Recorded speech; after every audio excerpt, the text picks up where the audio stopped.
Sarah, a new mother, was absolutely in love with the early days of having her newborn. The tiny coos, the little yawns, and those peaceful moments of watching her baby sleep filled her heart with joy. It was like living in a dream. But like all new mothers, Sarah had a mix of emotions and so many questions swirling in her mind. One night, as she was gently holding her baby and softly patting his back, hoping he would burp, she started to worry. The burp just wasn't coming, and with each passing minute, Sarah's concern grew. She had heard that burping was important because it helped her baby get rid of any trapped air, which could make him uncomfortable. But how long should she keep trying? What if he didn't burp at all? Could it be that something was wrong? These questions kept running through her mind, making her feel more and more unsure. As the night dragged on and Sarah became more tired, she decided she needed answers. She couldn't spend every night like this, worried and uncertain. The next morning, after a night of little sleep, Sarah picked up the phone and called her baby's doctor to talk about her concerns. She explained everything, how she had spent what felt like hours trying to get her baby to burp, and how worried she was that she wasn't doing it right. The doctor listened kindly, understanding exactly how Sarah felt. "Sarah," he said in a comforting voice, "I know it can be tough, especially when you're exhausted. Burping can sometimes seem like a mystery, especially when you don't know how long to try or when to stop. But don't worry, you're doing great, and your baby is just fine." Hearing those words made Sarah feel a little better. She realized she wasn't alone in feeling this way, and that it was normal to have these kinds of worries. With a bit more information and some reassurance, she knew she could handle the challenges of being a new mom, one step at a time. He explained that every baby is different, and their needs can vary.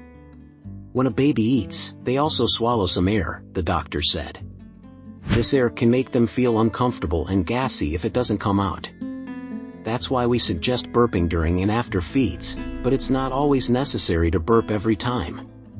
He continued, most babies need to be burped between breasts if you're breastfeeding or after every 2 to 3 ounces if you're bottle feeding. But as your baby gets older, you'll notice they burp less often. By the time they're 4 to 6 months old, many babies don't need to be burped as much, or even at all. Hearing this made Sarah feel a wave of relief. She had been so worried about doing everything just right. But what if he doesn't burp? Should I keep trying? She asked. The doctor nodded. If he doesn't burp after about a minute, it's okay to stop and see if he shows any signs of discomfort. If he's happy and not showing signs of gas, like squirming or pulling away, he may not need to burp at that moment.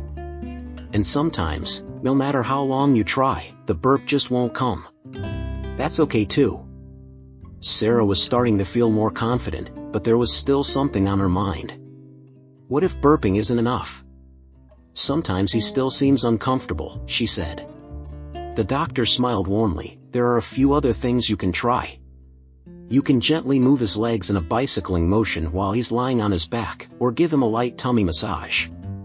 These can help move the gas along. If you're bottle feeding, you might also want to check the nipple size. If it's too big or too small, he could be taking in extra air. And if he continues to seem uncomfortable, we can talk about other options, like changing the formula. Just make sure to check with me before giving him any over-the-counter remedies. As Sarah left the doctor's office, she felt a new sense of confidence. Burping didn't have to be a frustrating mystery anymore. She realized that with time, she would learn what her baby needed and when. And if she ever felt unsure, she knew she could always reach out to the doctor for advice. The next time she found herself gently patting her baby's back, Sarah felt much more at ease. She knew that whether her baby burped right away, after a while, or not at all, she was doing her best. And that was enough. Before we wrap up, I want to express my sincere gratitude for your time and attention. Creating this video was a labor of love, with the aim of providing you with valuable insights and knowledge. Your engagement means the world to me. Remember, the journey we've explored here is just the beginning. The path to understanding, growth, and empowerment is ongoing. So, I encourage you to subscribe and stay connected. By doing so, you'll gain access to a continuous stream of enriching content designed to support and inspire you. Thank you for being a part of this journey. Together, we're embracing knowledge, fostering positive change, and shaping a brighter, more informed future. Until next time, take care and stay curious.